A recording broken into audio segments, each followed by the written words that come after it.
Hi, I'm Jack and welcome back to Real Opinions. No London Film Festival reviews going up at the moment. There's a bit of a backlog with videos that we'll get to at one point, but today I wanted to talk about Doctor Strange, the latest in the MCU, starring Benedict Cumberbatch, Rachel McAdams, Tilda Swinton and Chiwetel Ejiofor. And because of that cast list that I just listed off, and also the kind of visual effects that we've been seeing in the trailers, I was a bit interested in this one, like more than the regular Marvel stuff, which I've kind of definitely gone off. I mean, I'm happy with them as just being like popcorn flicks. I just go in thinking, yeah, I'll see some explosions and then I'll be fine. But this one I actually had a bit of wanting to enjoy, like properly enjoying. I wouldn't say it completely disappointed. I wouldn't say they went above my expectations. But yeah, if you're a Marvel fan, needless to say, I don't even know why you're watching a review. You're going to go see this film anyway. It's a worthy addition to the MCU. For some people, that's all you need to know, basically. For those of you who aren't fans, Doctor Strange is the story of, he's a famous, very, very gifted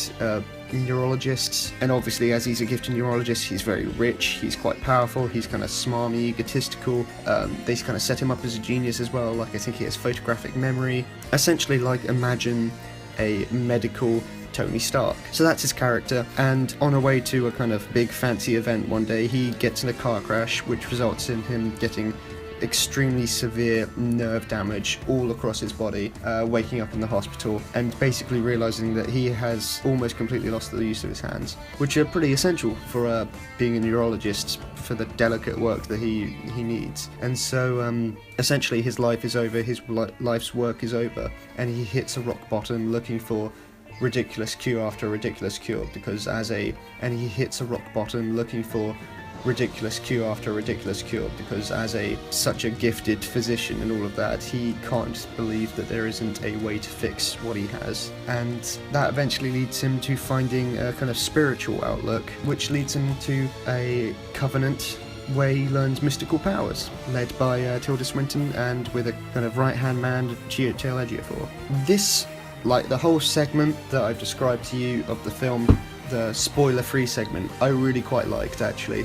Like, they set up his character. At first, it did just seem like another Tony Stark kind of clone, but they really do a great job of humanizing him in the beginning with Rachel McAdams, who is essentially just a better Pepper Potts, introduced as the only nurse kind of worth the time at the entire hospital, which is why he hangs around with her, and also they've had a fling in the past. It's when he's having this breakdown and she's there for him. They're kind of, for me, are actually some of the best non-VFX scenes of the film, just because they were truly like the closest to like a typical drama that I've found in any of the Marvel films, for me, except for potentially like the ending of Civil War and that kind of stuff. It was the closest for me for like I suppose like typical drama acting in any of the Marvel films as well, which it was really refreshing. It's strange how having normal dramatical stuff in a Marvel film is refreshing, but I found it quite refreshing. And there was one particular scene in his apartment where I was genuinely like impressed with the back and forth between the characters, and I always enjoy the witty dialogue that they have in the Marvel films, and there's this one in particular has good witty dialogue. Like, it continues with that, and it doesn't feel like it's just ripping off Joss Whedon. It feels like it's doing its own thing as well. But yeah, they always have the witty back and forth in Marvel films, but they're not really as good with the human back and forth, as in it's either just like joke back and forth, or I don't agree with your belief system, I don't agree with your belief system, I want to fight you, I'm going to fight you, please don't fight me, etc, etc, etc. Like, it's not, yeah, they don't really focus on the human side of a lot of their back and forth, when this one was the closest they kind of got to that in a Marvel film, and I really quite liked that, the closest for a while. And then when he gets to the Institute, and the first kind of introduction to magic was really great, and the first scene where they showed it in the trailer when he gets knocked back, that's a continuing scene for about, I'd say, 3 minutes or so, and it's the second case of VFX heavy scene in the movie, and that was I think that was actually the best. That was better than the final fight. That was better than anything like that. I just really loved that scene because it was really dropping you in it, and there was stuff that I didn't expect to see in a Marvel film. Like, there was very kind of mild, almost like family-friendly body horror in bits, which I know Harrison pointed out that he said that he liked, bits in Fantastic Four because they had body horror as well. I know that kind of sets this up for failure, but I mean, it was genuinely quite interesting. It was stuff that I hadn't seen in a Marvel film before, and I thought it was because I wouldn't expect them to have stuff like that. I think it was the first kind of film to ape Inception while actually adding something to it, which I think deserves props regardless of how I'll talk about the rest of the film. So far, really quite stunning visual effects stuff. I'd say that if you had the chance to see it in 3D, I think it'd be better. I never felt really out of it with the 3D, which I regularly do with some of those films, so that was great. But yeah, so then we come into the kind of second half of the film, and this is when I start to lose patience with it. The humour is consistent all the way through, which I thought was pretty great. The dialogue is decent, like stays decent all the way through, even if the drama never really hits that human level that I got in the beginning. My biggest problem with this is the powers themselves, in that I've watched the entire film now and I still have no idea what the limitations on his powers are, or whose anyone's powers are. And again, I'll not be spoiling, like I'm just saying what his powers are. So they have the ability to kind of bend space and reality, but you don't really get the extent of that. Like, they say that they can materialize weapons, but no one really does at any point. They just kind of do, like, light shafts, so I don't know, can he create objects or things like that? And there's also the astral plane, which is like a spiritual universe. There's a mirror dimension, where it's just like a reflection of our own, but you can't really affect anything. There's the dark dimension, where it's just like the evil dimension, which is trying to eat our dimension. And there's like, so they have these powers to create anything, change anything, and yet they always resort to fist fights and knives and swords, which I'm kind of confused as to. If you have the power to create anything, why are you creating knives? They all just, like, they seem to always create like these, the bad guys seem to always create like these shards of glass, which I'm like, is that related to the mirror dimension thing? Because it looks like it, but why are they all stabbing them like that? They focus a lot in the beginning of kind of Doctor Strange's training, as it's like a covenant, so there are a lot of different people training there, and he's kind of shown as the kind of like the worst of the bunch, which I was quite looking forward to seeing throughout, because they always do the Marvel films where like he's a genius, so I kind of wanted him to be, for the most part, really crap with his powers but just outsmart the villains or stuff like that, which I thought is the way that they were going, and I would have enjoyed that. But it's suddenly like the people that they explain are like really great with their powers are losing to the bad guy, and then Doctor Strange is just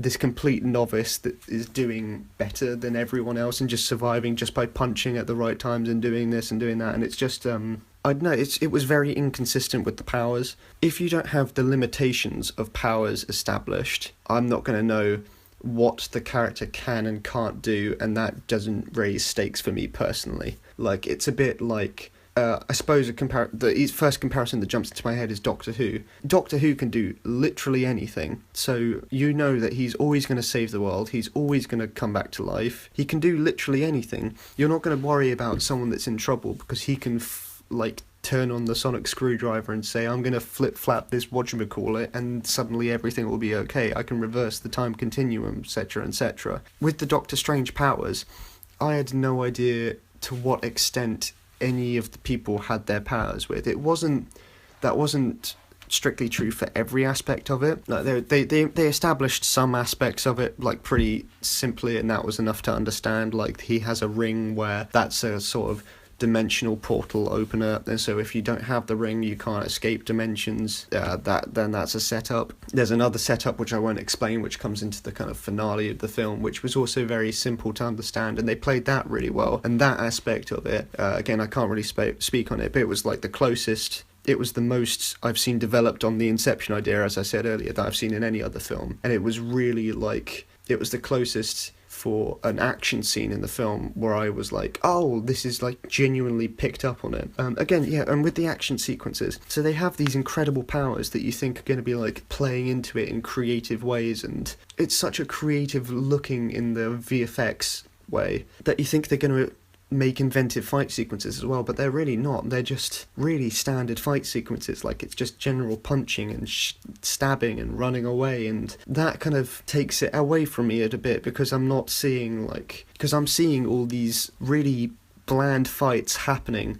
in a really amazing environment. I just think if you interacted a bit more with the environment, if you put that creativity into the punching, it would just make everything better. By the time it comes to the final fight, I haven't really had a fight that I've enjoyed at any point in this film. And actually, no, there wasn't a single fight that I enjoyed in this film. There were aspects of things that I liked, but I mean, they never really used them enough to make them interesting. What else do I want to talk about? Underused characters. I thought that there were a lot of underused characters in this, and I know that that's kind of because they want to give Benedict Cumberbatch such a spotlight. But I mean, Chiwetel Ejiofor gets the best of the non-Cumberbatch roles. He kind of gets his own, like, you can see his morals right from the beginning, and I quite liked that, and they develop on his character quite a bit, although they don't really round off his ending as much as I would have liked. Like, it's a bit choppy. Followed by Tilda Swinton, I'd say, who gets the third best role. Again, they establish kind of a morality to her, and she does get to do some cool stuff, although not as much as I would have liked. And I would have liked more time, like, just with her and Benedict Cumberbatch talking, just because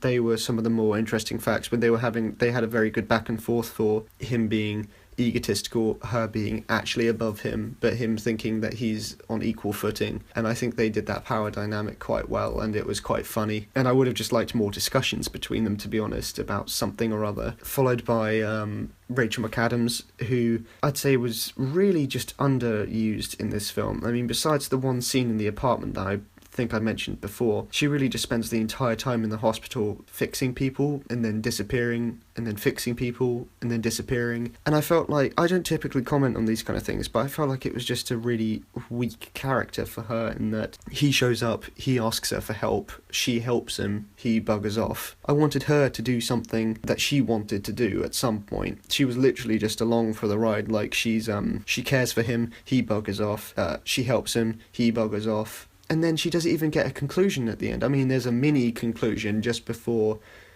he runs off to the final fight. But I mean, I just want a bit more than that. I want her to do something at least. You could argue that, yeah, she is doing something, but I mean, it's not like she is chosen to do it. She's literally just does what she's told. I know she was just a bit submissive and just very slapdash done, and I wanted more from her. Oh, and Mads Mikkelsen, who gets one speech explaining his ideology, which at least, I mean, it gives it a reason. I suppose that's more than some of the Marvel films in that regard, but I mean, I really wish there was more to him as well, because it was just a very, very Marvel villain. To give a comparison that some might enjoy, some might not, I'd say the Ronan from Guardians of the Galaxy is the closest comparison on that. Yeah, and then I just thought that the final battle, they established a really cool mechanic for this final battle, and I thought it was going to be this really cool fight that they were establishing, and then that the establishment of the really cool thing was in itself, it just kind of ended the fight.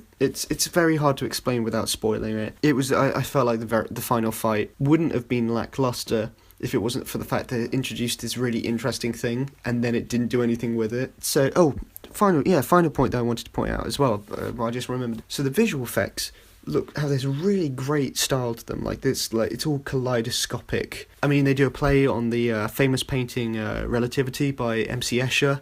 They have other little references to bits and bobs, and I really liked that all the way through, because again, it was something visual that was different with a lot of the Marvel films, and I really find that they're all so bland in their look, so many of them.